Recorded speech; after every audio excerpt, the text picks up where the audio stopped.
Here we are just about to start off Gimel Amud Beis. Remember, we saw the Mishnah last week, and we're talking about the actual examination of the witnesses. And you remember the first couple of questions, one of them was, did you see the moon? And now many of these questions, they do know the answers. And we've seen before in the Rambam particularly mentions it, how they were extremely wise when it came to astronomical calculations and knowledge. So they asked them, if you remember, the first question, how did you see the moon? 1, 2, 3, 4 lines down in the Mishnah. We saw the whole Mishnah last week, but 4 lines down in the Mishnah it says, did you see the moon in front of the sun or behind the sun? To the north of it or the south of it, right? And remember, we explained what it meant to the north of it, because when you've got the sun setting, the north of it will be ahead of the moon, ahead of the sun. The south of it will be behind the sun. So the question, we actually raised it last week, but now we've got the Gemara that mentions it. I'm picking up the Gemara 6 lines from the end of the Amud, Chav Gimel on the base. Says the Gemara, those 2 questions, are they the same? Hainu lifnei hachama, hainu litzfeina. You got it? 5 lines up. If you ask the Eidim, did you see the moon in front of the sun? Isn't that the same as asking whether you saw the moon to the north of the sun? Isn't that the same question? Hainu lifnei hachama, hainu litzfeina. Yeah? Have a look at Rashi, please, on the Gemara. You got it? Right on the Gemara there.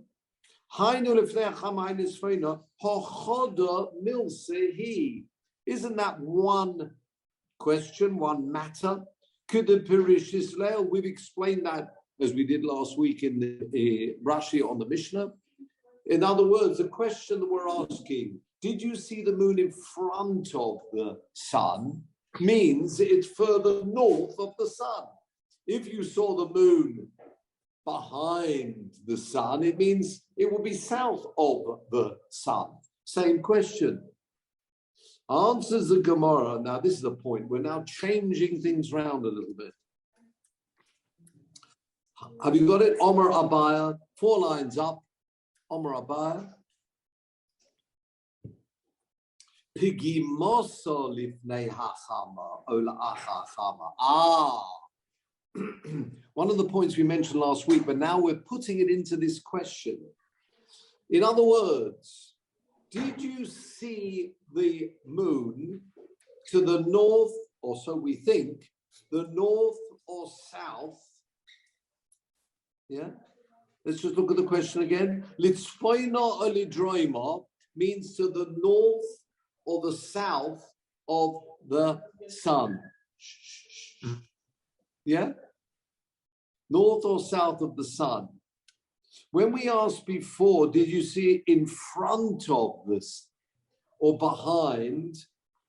It doesn't mean in front of, as we just explained it, because otherwise it's the same question duplicated. Omer Abba, I'll read it again.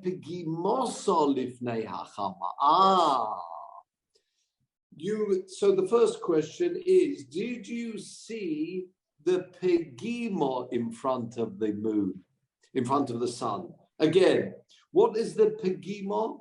If you remember, pegima is pogum.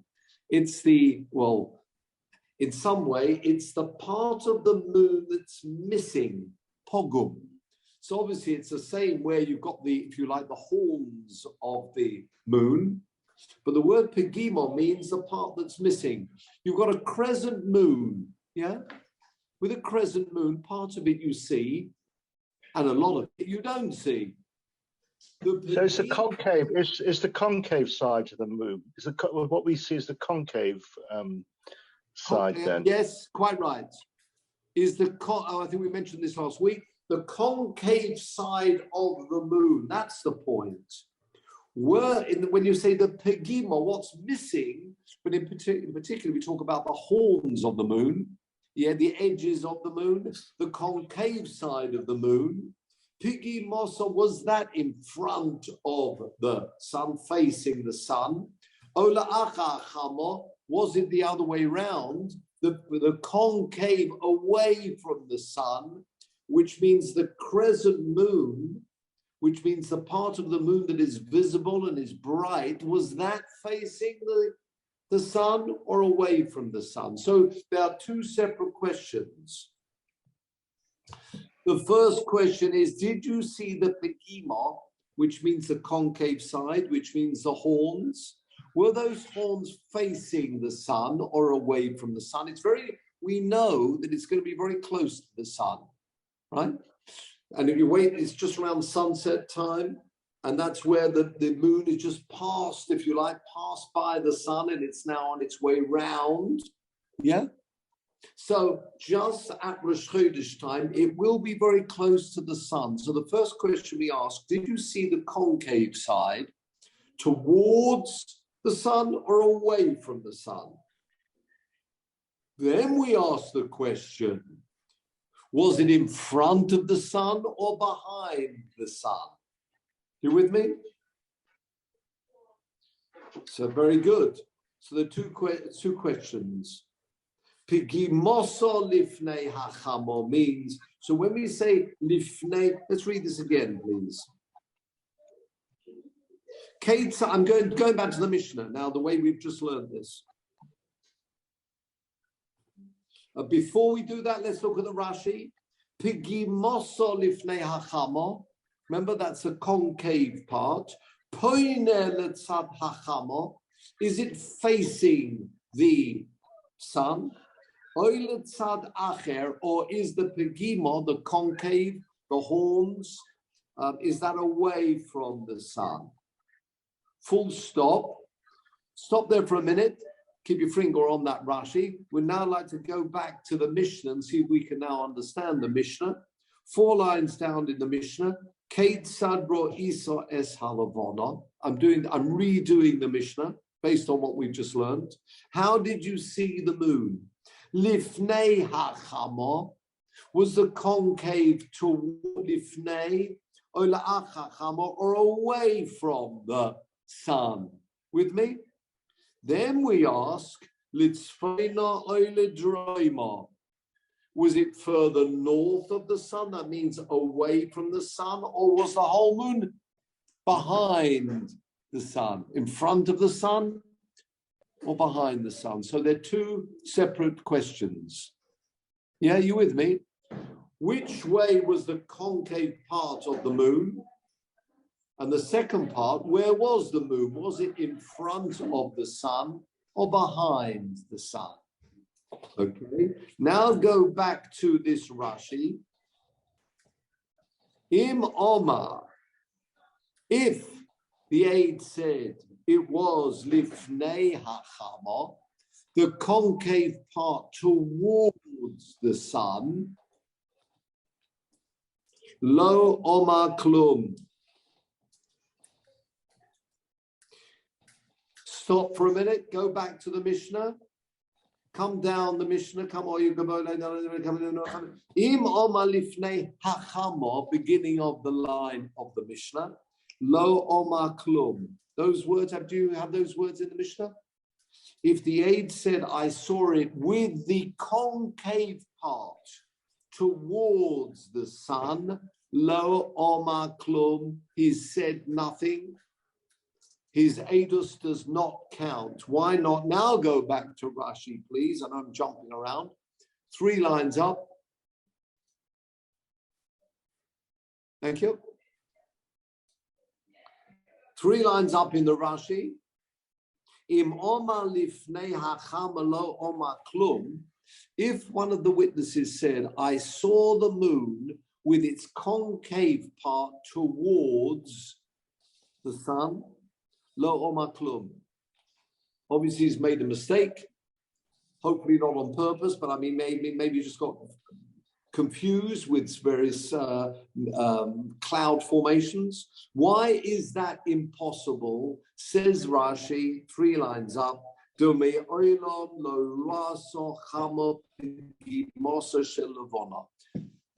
moon, the concave part of the moon, can never face the sun. Why not? It's like a torch. The sun is acting like a torch. And the visible part of the moon will always be the crescent shape, the light side of the sun, of the moon, as you're looking up to the moon. That is the part which will always be facing the sun. So if they say it was the other way around, and it's the horns facing the sun, then you know that is wrong. Their edus will not be accepted. Okay, very good. Back to our Gemara now. Yes, question from Malcolm.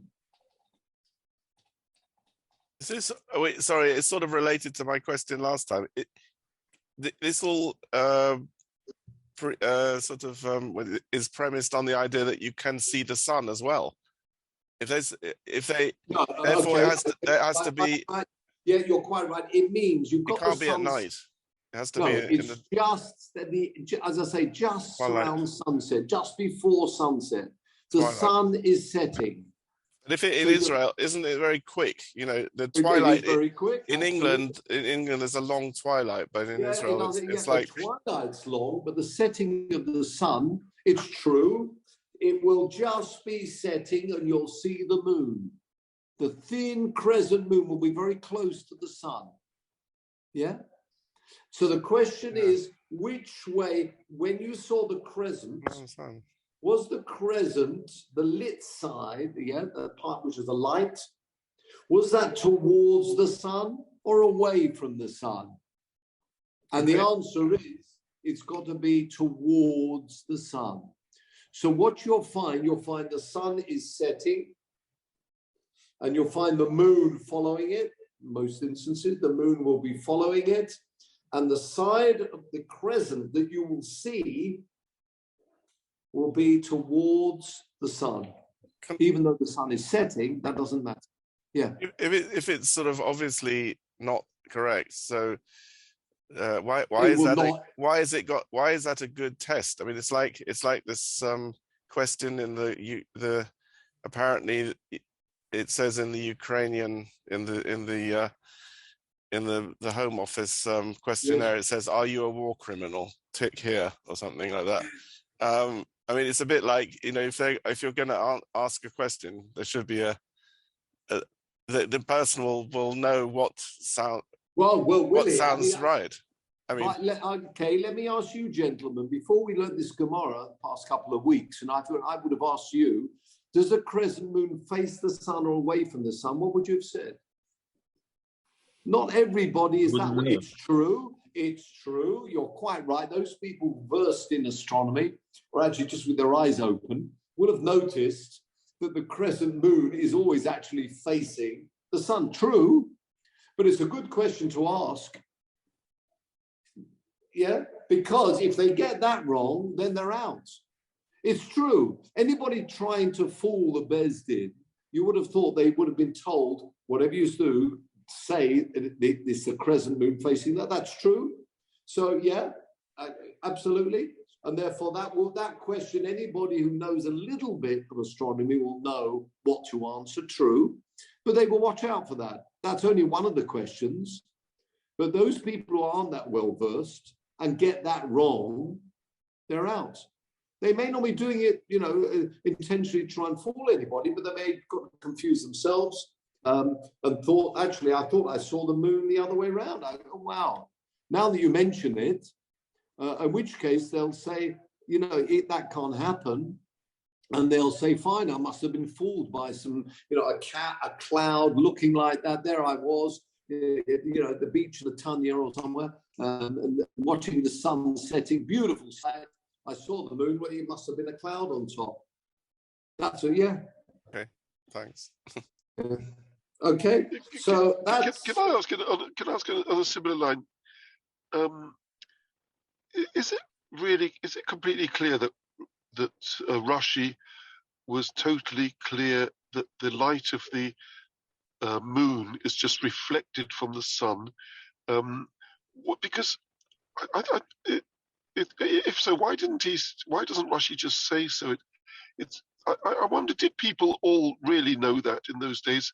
I'm sure they observed how the moon looked and the sun and so on, but my understanding is that most people believed that the earth was flat and so on. Absolutely.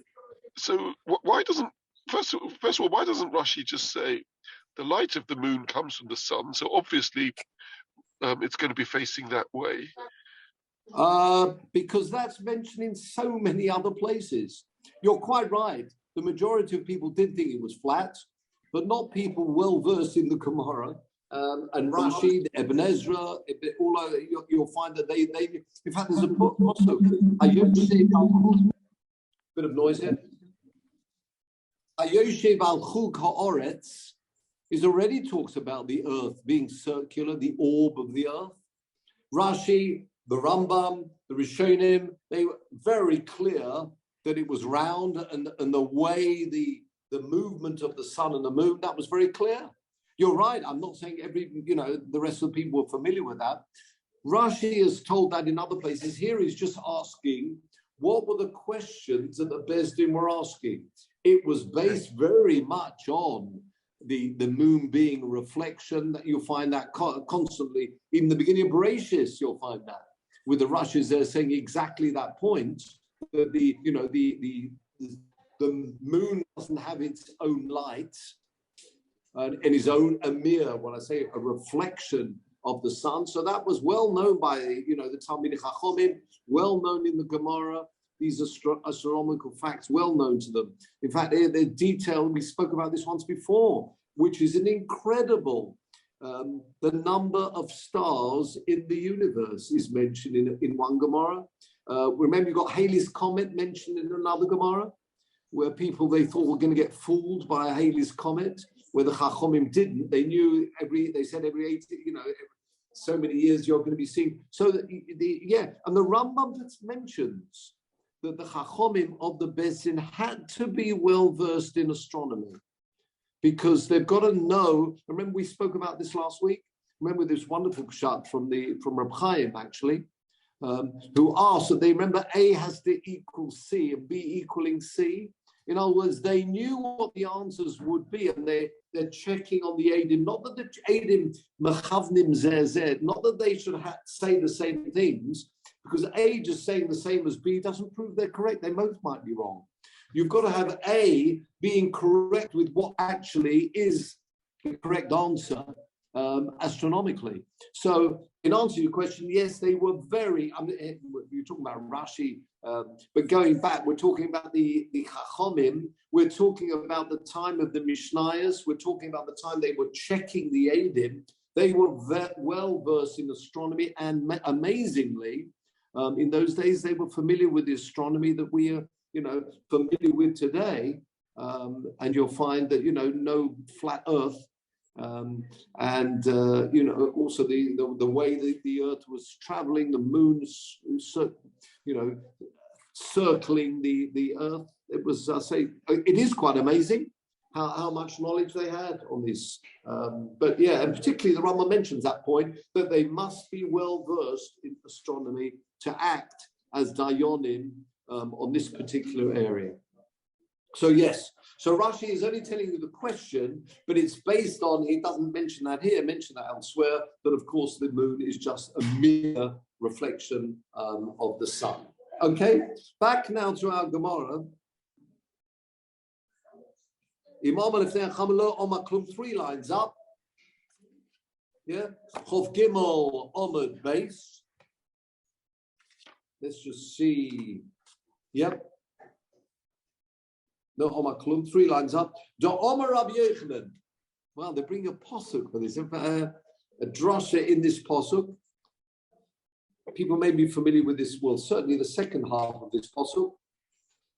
In mine, I've got where this posuk comes from, and it's a posuk in Eov. Anybody familiar with Job? Yeah. No, and the posuk there says, "Hamshel v'fachad imoy." What's Hamshel from Loshen memshala, dominion? And pachad means fear, dread. Imoy is with Hashem. This is Job, Eov talking here. And then the apostle continues 3 words we are familiar with. Oiseh shalom bimroimov. He makes peace in his high places, bimroimov. Very interesting. So Rabbi Yochanan learned on this pasuk, obviously a drasha.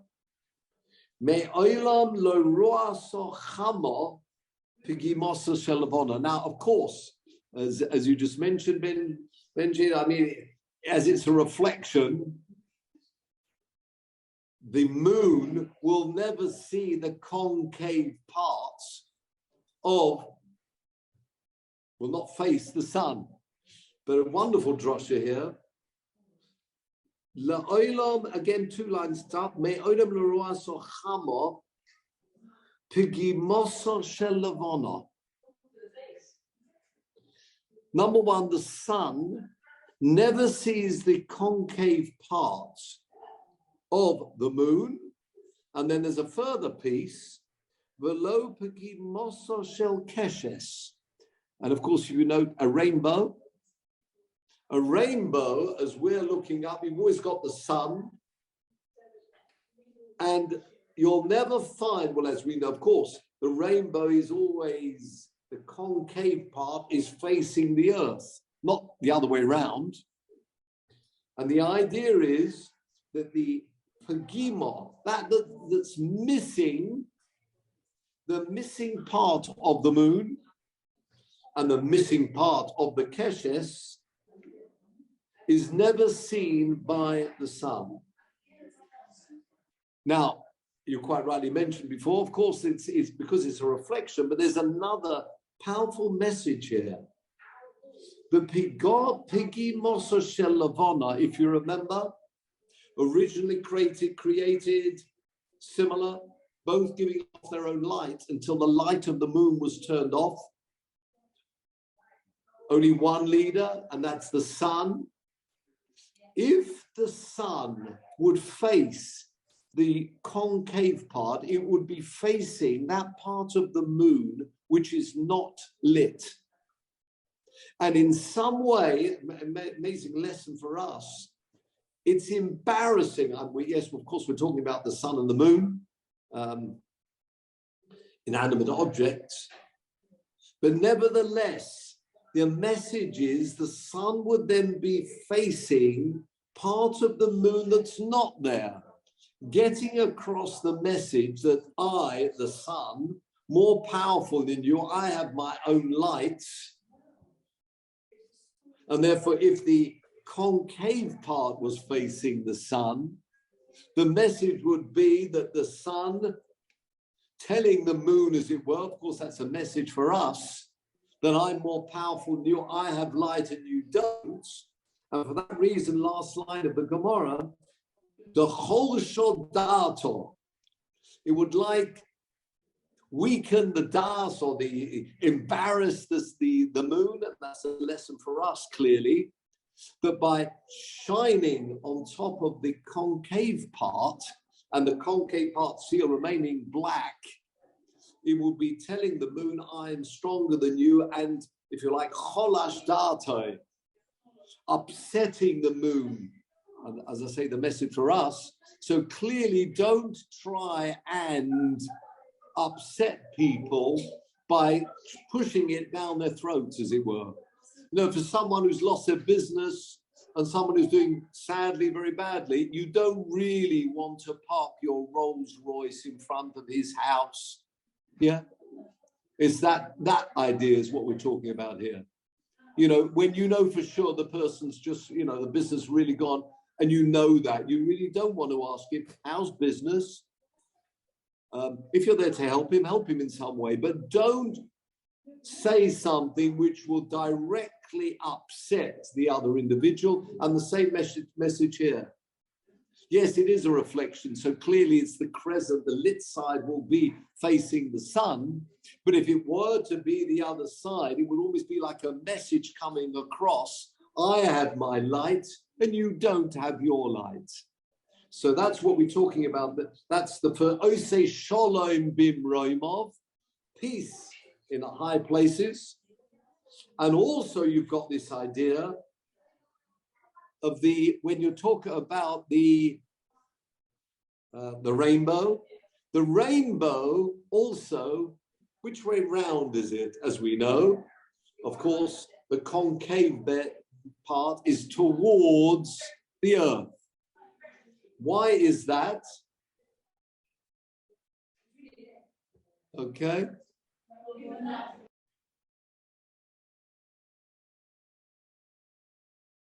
Just going to mute it, try and put, yeah. Says the Gemara, look at this last part. Pigimoso shel keshes, the pigim, or the part that's lacking, or if you like, the concave parts of the rainbow, is also away from the sun. Why is that? Again, clearly it's the light shining, so you'd expect that. But there's another message it's giving us as well. And what's the message? It says the Marshal, that goes back to the first part of that posuk. What was the first part of the posuk? Hamsher v'fachad imay. Dread is with God, with Hashem. That's who we fear. Rather than fearing the creations of Hashem, one of which, of course, is the sun. If the shape of the rainbow was the other way round, continue the Gemara, the low lamru, people shouldn't say who, the ovdei hachama, those people who worship the sun. What would they say? Look at the next, as we turn to the next Amud. Girei komeshadyo. Girei, what's girei komeshadyo? Actually, there's a Rashi on the previous Amud before we turn the page. Those people worshipping the sun, in other words, they would say the God is the sun. They shouldn't say Geirei or Girei Kol Meshadyo. Meshadyo is to throw. And what's Girei? Have a look at Rashi, top of Chof Daled Amud Aleph. Girei Kol Meshadyo. It would look as if the sun is throwing, or not just throwing,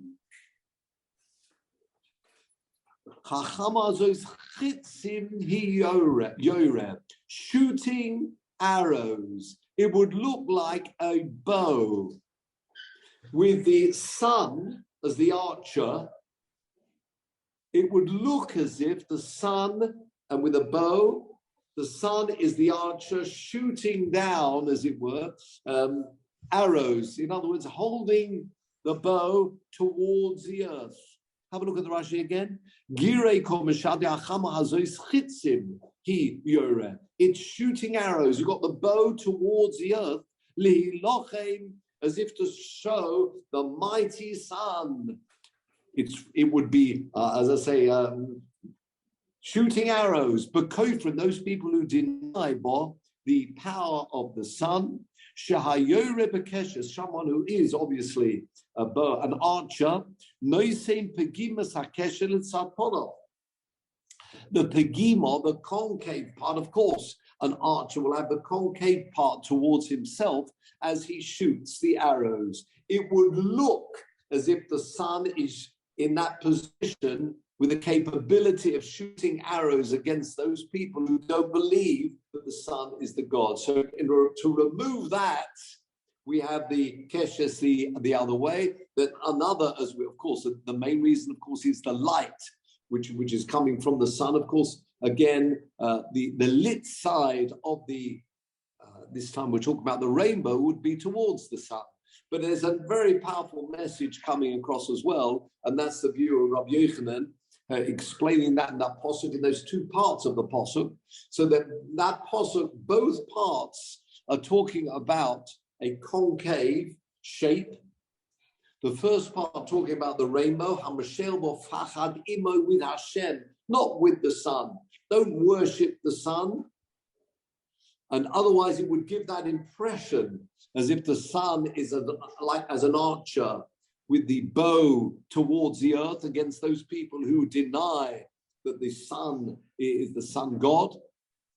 That's number one. Oseh Shalom Bimroimov means making peace in the high places between the sun and the moon, not to it. So in other words, you've got this view that it shouldn't look as if the sun is embarrassing the moon, shining on the concave part, which is the part which is missing, to show that I have light, new moon do not have light.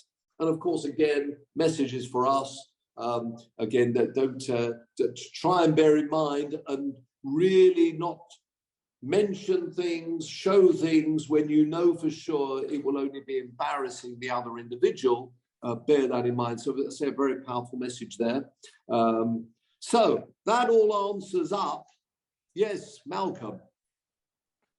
Sorry, it's slightly off. I just wondered if is that the first appearance of that phrase that Oseh Shalom Bimromav, which we use in the Kaddish. Is that the source? Oh yeah, that is the source.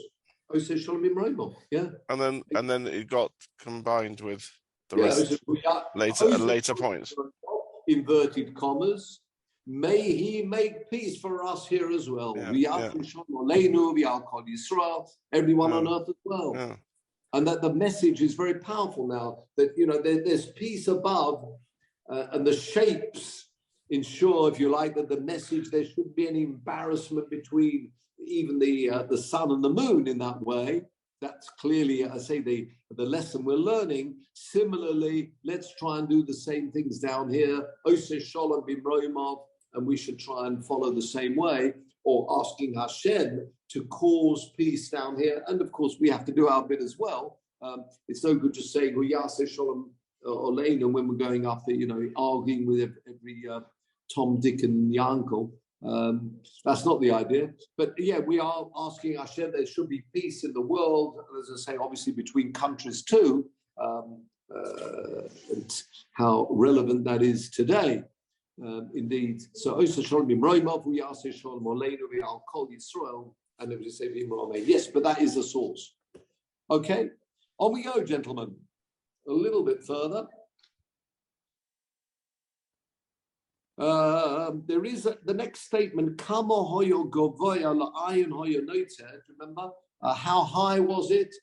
That statement in mine, I've got a little note telling me to look at the Marshal. The Marshal says this statement in the Gemara actually is relevant to the piece a little bit later, not relevant immediately to the Gemara we're going to look at right now. So on we go. Line 2. There is a long Rashi here. Whether we're going to get through all of this, I don't know, but let's have a look at the Gemara. Second line down. Now, if you remember, going back to the Mishnah again, we spoke whether it's to the north or the south of the sun. Means ahead of it, behind it, right? Now look at this interesting Gemara here. Tana choda litzvoina. If there's a Tana, in other words, it must be a brisa. That's Tana choda litzvoina. If the person says litzvoina, devar of kayomim. Our Mishnah mentioned, if you remember, that's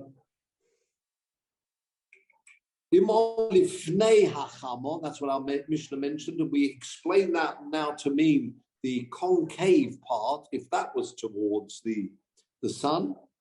Now we're asking another question. When they ask the point about whether it's to the north or the south, there's one brisa which says Litzfoina Devorov Kayomim. If they say it was to the north, their words upheld, it's good. Continue on to question number 3 or number 4 on the list of questions that the Dayanim are asking. Ludroima, however, if they say to the south, Lo Klum, their words are useless and they are therefore not accepted as aided. But there's another brisa, and this is Tosefta, the end of some people's Gemaras. If you've got a Gemara, a full Gemara, normally have a Tosefta there. There's a Tosefta which says Ibcha. What's Ibcha?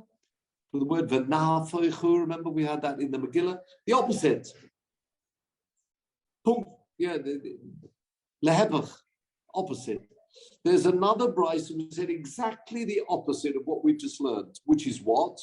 If they say L'droima, the bar of Kayomi, if they say it's to the south, then the words are upheld.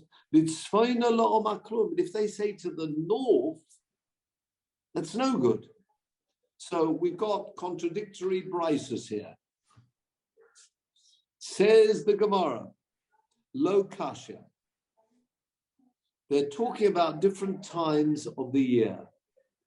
Kan be mois hachama, kan be mois hakshomim. One brisa is talking about the summer, and one is talking about the winter. What is all that about? Now, there's a long Rashi here. Will explain how you find that the sun is not always setting directly west. It's sometimes setting northwest, and sometimes setting southwest. Yes, always in the westerly direction. And that's a point we're going to be making here, because that will have a bearing on the moon, which will be, as we'll explain, close to the sun. Let's look at the first part of this Rashi. Can't be Mosachama, can't be Mosak Shomim. Okay, let's see how we do with this. Be Mosachama. In the summer, Kagoim Biyom Oruch. Kagoim clearly here in Rashi means IE. Sometimes Kagoim can be an EG. This one's clear an IE. Have you got it? 3 lines down. Biyom Oruch, in a long day, midsummer. Shet Kufas Tammuz. That means midsummer. Kufas Tammuz, Tammuz, the long days in Tammuz. Chama Shokas Lesof Marov Letzat Sofei. The sun sets not directly west, but slightly north of west. Remember, it's a much longer day, not just a scope, let's say 6 to 6, not a 12-hour day. It's much longer, and therefore it will set slightly to the north of west. Yeah? Keep going. The Gemara says this in Erevin. Chama yotzes biyom oruch, v'shokas biyom oruch. In a long day, the sun will be. Here it says yotze. It will come out. In other words, rise on this long day and set in a long day. Zehu pnei sofay. It will actually reach towards north, slightly to the north. Remember, it goes right round, but of course it's a longer day, so it's not setting directly west, but slightly north. Continue the Gemara. Chama yotzes biyom kotzer, the sun rises going out on a shorter day, midwinter, v'shokas biyom kotzer, and setting in a short day, Zehu Pnei Dorom. It's actually setting not directly west, but slightly south of west, southwest. Yeah? Says Rashi, just to show what, back to Benji's point, Nisan v'Tishri, if you talk about Nisan and Tishri, Chama Yotzes Bachatzi Mizrach, v'Shokas Bachatzi Marav. It means absolutely due east, due west. You've got these 6 hours and 6 hours, a 12-hour day. And that's like the equinox. Yeah. which would be they call the equinox of Nisan and Tishri. We were taught that March, September. Continue Rashi. Rashi here says, what have I got here? Yes, because Tkufas Nisan, Hayom v'halaylo shovim. Day and night are equal. True? 12 hours for each. In fact, that's true wherever you are. Continues Rashi. Chama Yod says Pachatzi Mizrach. When he says halves east, it means half east, means bang in the middle of east, not displaced slightly to the north or the south, due east. Umaleches Chatzi Mizrach. And it goes from halfway, that midpoint of south. For Chol Dorim, if you're in the northern hemisphere, it will go. We had this point yet last week. Of course, it will not hit the southern horizon, but in the sky, it will not be absolutely directly ahead of you, unless, of course, you're in the equator. It will be slightly south as it comes across, some degrees down. We had this point last week.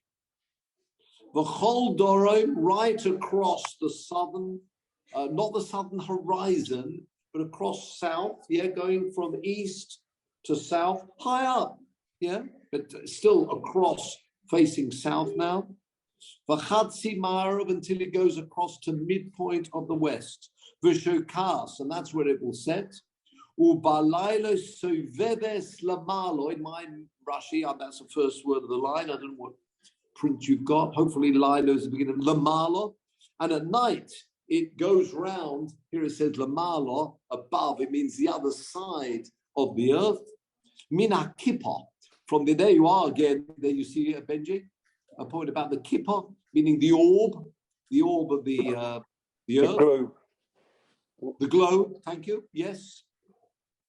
Chatzi Marov. It now goes until the whole Sofon, the whole way around the north, real north, but of course that's, if you like, on the other side of the earth, V'chatzi Mizrach, until it comes halfway through the east, V'zorachas, and then it will rise. Well, look, now this is interesting. That we're talking here, Tkufas Nisan. So the days are getting longer. Hischil, Ulamocharos, Hischil, beginning of the line, the day begins. Very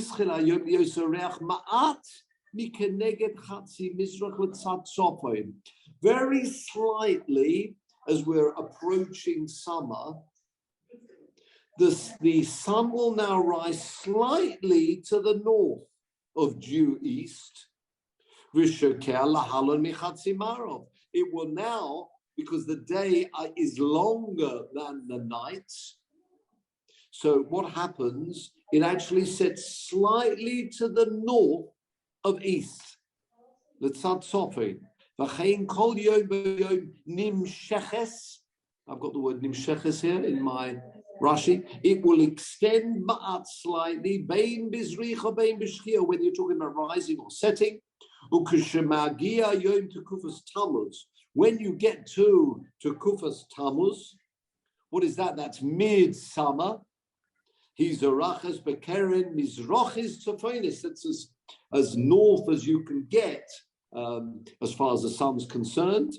That will be northeast or towards northeast. Umaleches Gimel Ruchais. Right across the three sides, it's a little bit of, you've got now, as he explains here, Shokas Bekeren Tzofonis Marovis. So again, it rises in the northeast, goes across east, south, west in full, and then even moves towards the north. So it's northwest. So you've got the full three, which is, as we said before, east, south, west, and now not just west, it's moving towards the north. Once you get to mid-summer, says Rashi, from there on, mismatin achamo, then daylight reduces. Nimsheches ma'ad, it's drawn in.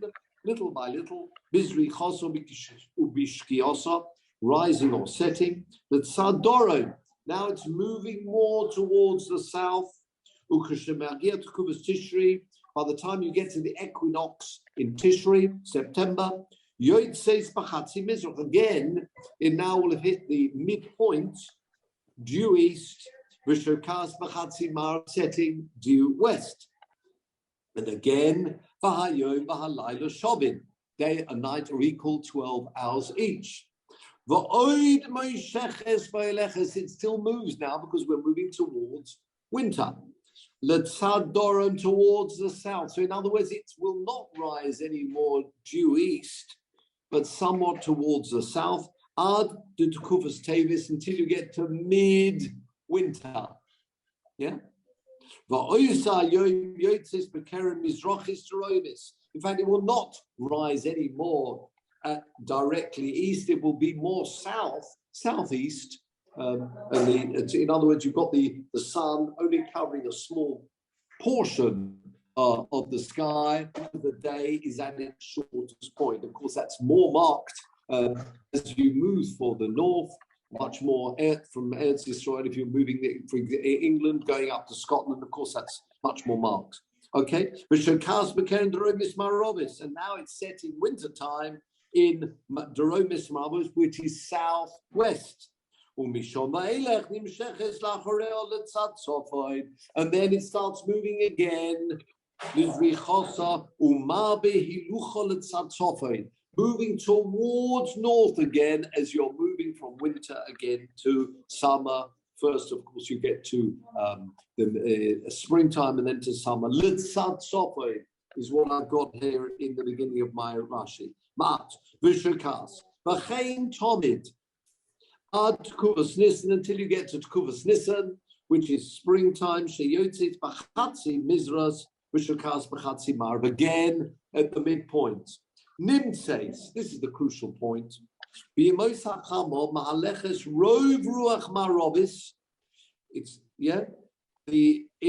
we're talking about here in summertime. It's going lifnei shkia, just before sunset. It's covering not just Marovis, Upaomim Kula. Sometimes it will be right across the whole western horizon. But winter time, on the west, only part of the west. In fact, it may not even get to due west. It will not get that far. Sometimes as far as the west, small portion to the west, very much southwest, and that's where it will set.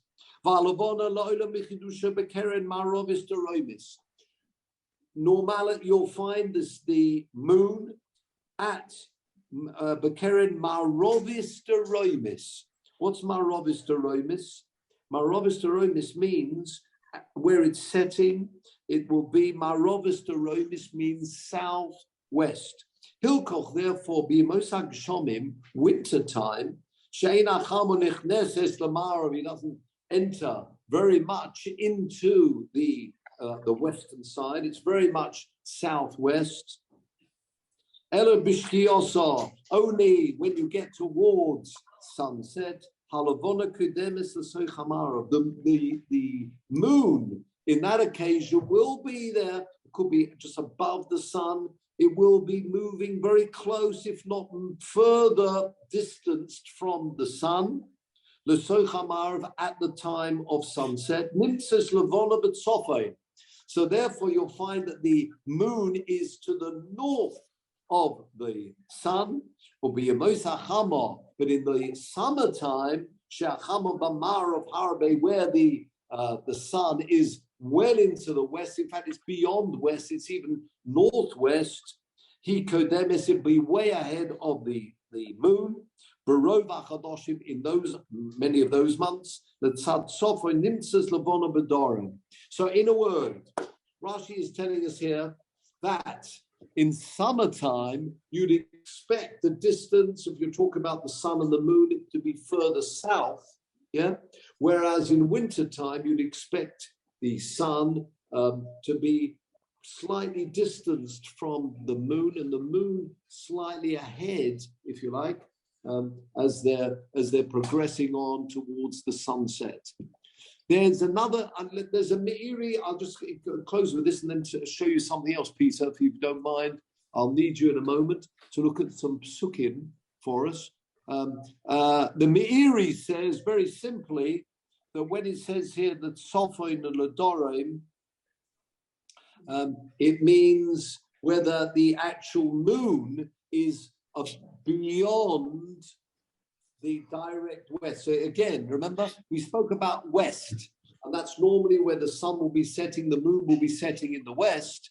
But what happens, says the Meiri, is as you get towards summertime, or certainly midsummer, you'll find that the moon itself, so when it says here Tzfoina, it doesn't mean to the north of the moon or the south of the moon. It means to the more north, I say beyond direct west. I hope I'm not confusing everybody here, but this is, if you like, a simpler way to explain this according to the Meiri. Again, sunset, the equinox, direct west.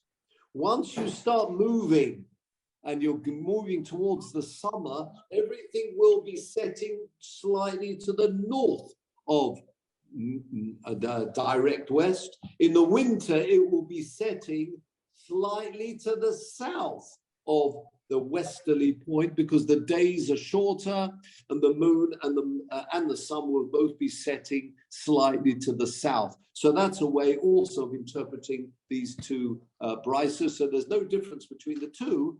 They are both talking about different time. Well, each of them is talking about a different time of the year. So that is not going to be a problem. But again, it will be something that the Dayanim would have to be aware about, and therefore they could question the Eidim. With that, gents, just before we close, if I can ask Peter to bring up Sefaria.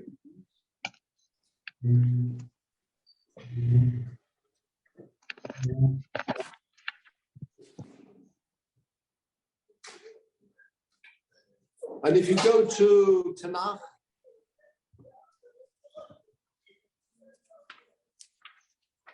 and if you go to, let's have a look here, at Leviticus, and if you go to, let's just find the Pasuk for you, just a minute, I'll find the Pasuk here for you.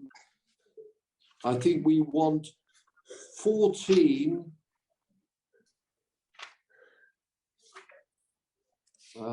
just a minute. Chapter 14, Pasuk 34. Just to close with this for you, gentlemen. This is talking, this week's Sedra Matzorah talks about Sharas that happens, the plague, there we are. Look at chapter Pasuk 33, and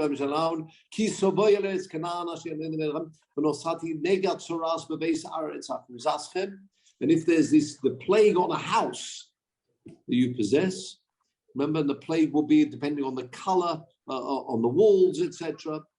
And now look at the next Pasuk.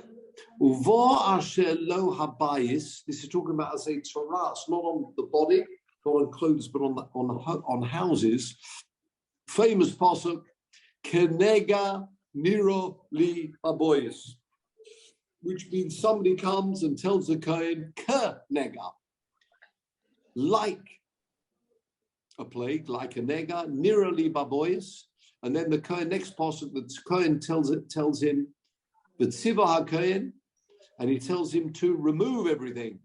Before he comes to the house, remove everything.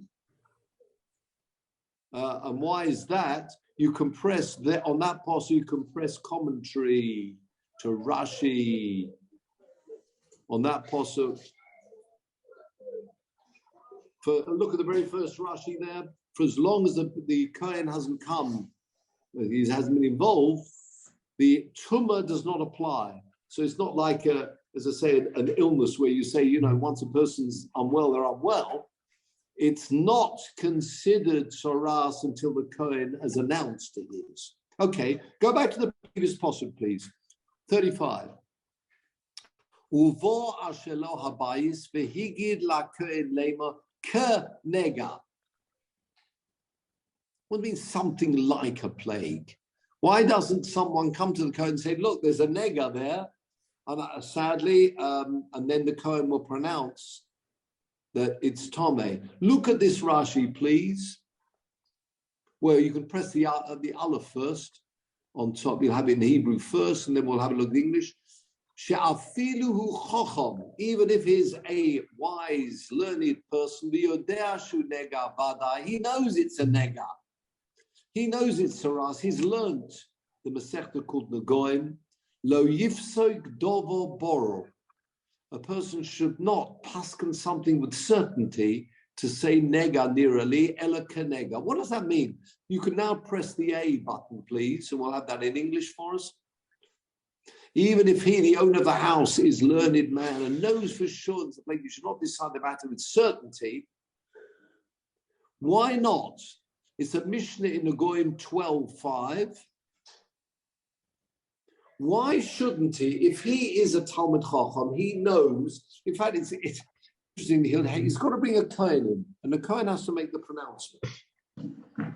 It may well be the Kohen will ask this individual, maybe he's a rabbi, to say, actually, does this qualify as being a nega or not? So it may well be that this wise person, the owner of the house, knows more than the Kohen does.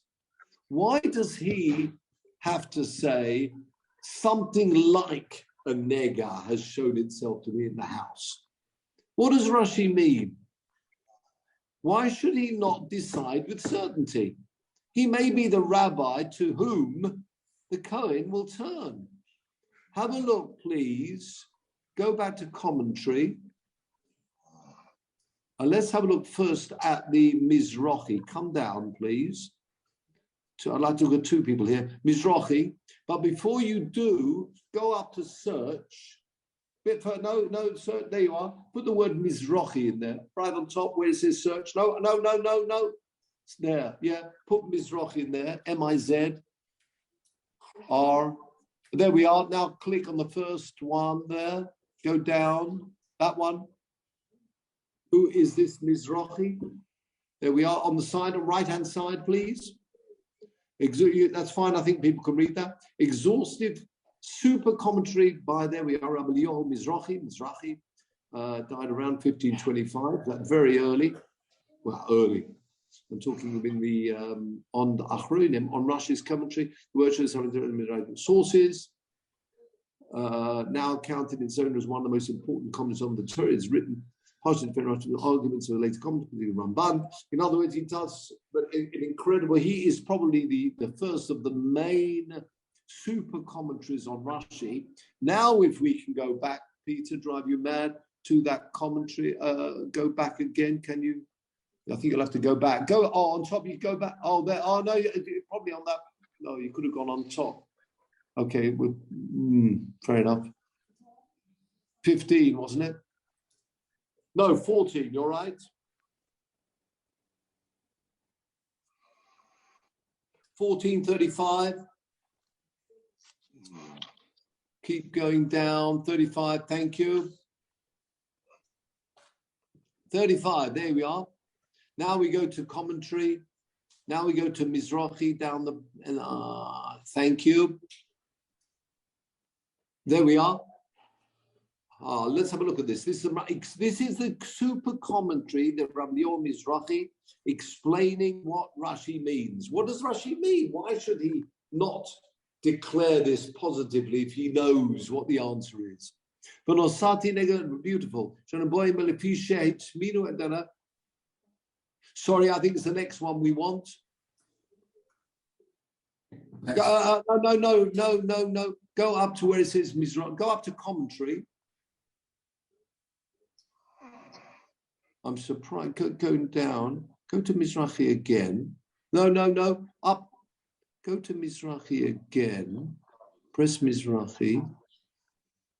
Can you just press the Aleph? Because there's only one point. Press the Aleph. He hasn't got the translation of the whole of this. I'm looking at the second piece. Afilu Talmud Chacham sheyodeh shu nega vada lo yifsek dovo boror. V'lo yodati, the end of the second line, I don't know. Tam, third line, tam bazer. Why shouldn't he?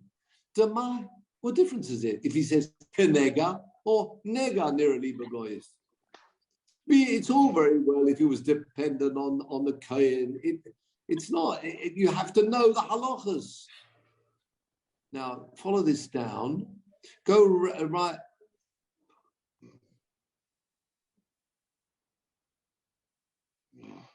Have a look at 4 lines up. Al Shomati. 1, 2, 3, 4 lines up. Avol Shomati Mira Boisai. I heard from my teachers. She'ena Kosov Makpid Khan. It's not as if he's unsure. He knows for sure that it certainly is Saras. But you know why you say it looks like Mipnei, keep going. Mipnei Derech Eretz Bilvad. Shelo Yoma Odom Tuma Afilo Adova Borulo Vadai Elosophic. The person, don't think it's over clever. That's the point. When a person's asked a question, they should say, I think that, I think something else. Look at the last line. Teach your tongue. I'm not certain about something. Nobody's absolutely certain. And even if you are, a certain amount of humility is needed. And a person should always say, kenega. I think it looks a bit like it's a nega, even though you may be certain. A person should train themselves to say nega. It looks a bit, I think it is. I think rather than I know. Even the greatest should say, I think this, I think that. Yet, of course, a decision needs to be made. And maybe they should say, I need to look it up or whatever. Don't be too clever, is what this is telling us. Nega nirali baboyis, derech eretz. A person should say, I think this, I think that, rather than being super clever. Okay? Go now to commentary again. But before you do, go up to search and press in there Maharal. M-A-H. Maha. H-A-R-A-L. A-L. No. A-L. No. Sorry. Let's try that again. M-A-H A-H A-R-A-L.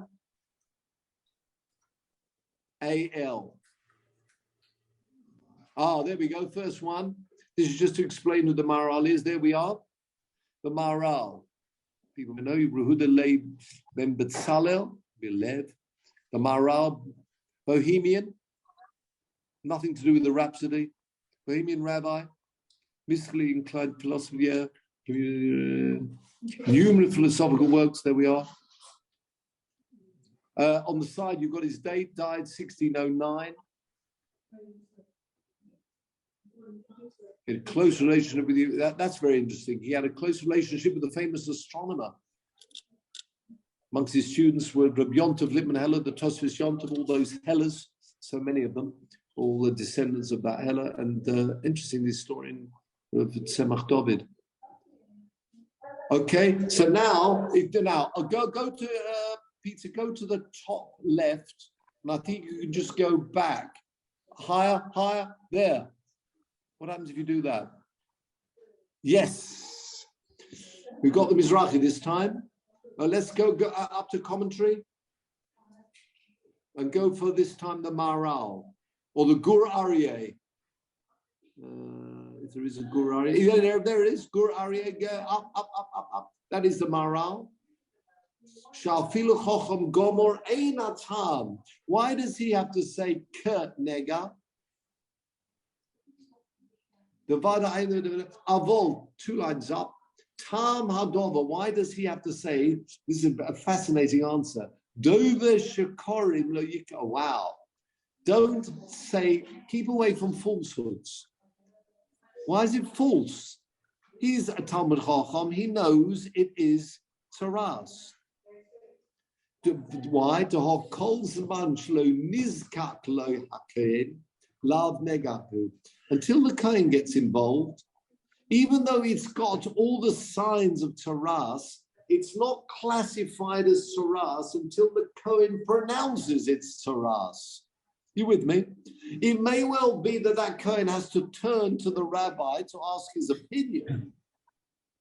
But even if that rabbi is well versed, it is not classified as taras until the kohen says it's Torah. He has to say those words. And therefore, any individual cannot say, I saw a nega taras, because it's not nega taras until it's actually announced as being, yeah? So that's the another answer of the Gur Aryeh.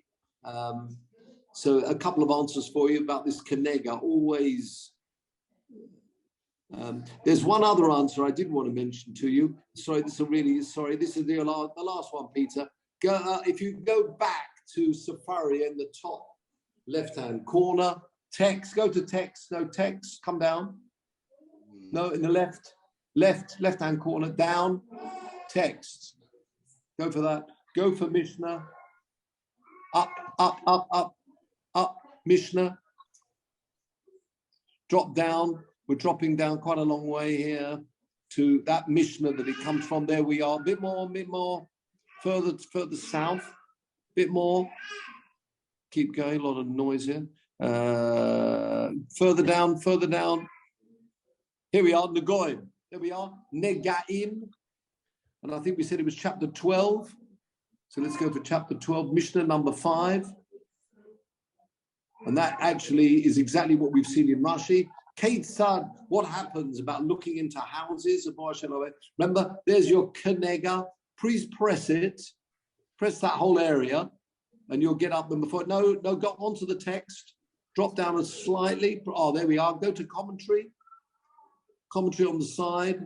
And this time we'll pick up Tosfos Yom Tov. We mentioned him, didn't we? Tosfos, I hope we got him here. Do we have him here? Tosfos Yom Tov, yes. Interesting. Remember, we just said before that one of the Talmudim of the Tosfos Yom Tov. There we are, Tosfos Yom Tov. Now, go down.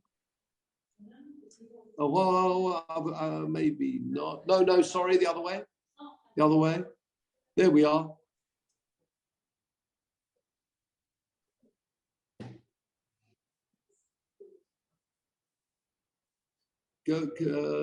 Press it on the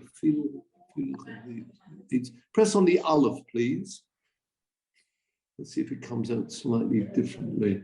Connect the long piece here. Kenega, there we are. Right at the top of that. The top line, I think. You're there. Why shouldn't he say? He's asking the same question. Why do you have to say nega? The beginning of the line is li. It's not a name of someone. It's the word there, v'li nira. V'li nira, down, 1, 2, 3, 4, 5, 6 lines down. He's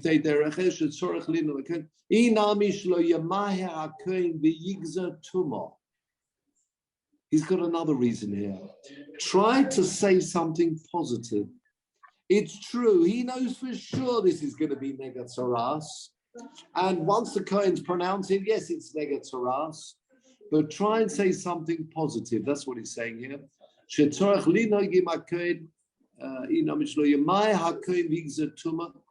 going, Mishum Dere. Because of hold on a minute.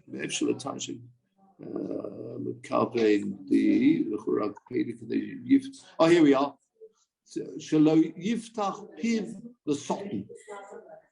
Don't, that's really what it's the beginning where it says Shadain Einatomi Hare Dovish Li Nerabeba, the Lahochi Kpida Torah, beginning line is Torah, Meloi Manega, Kedei Shelo Liftoach Piv L'Sotten. Liftoach Piv L'Sotten means preempting something negative. Don't do it. That's really what he's saying. You with me? So we can go back to faces. Thank you very much, Peter. Sorry to. So we've seen three reasons why you say kenega nirali baboyis.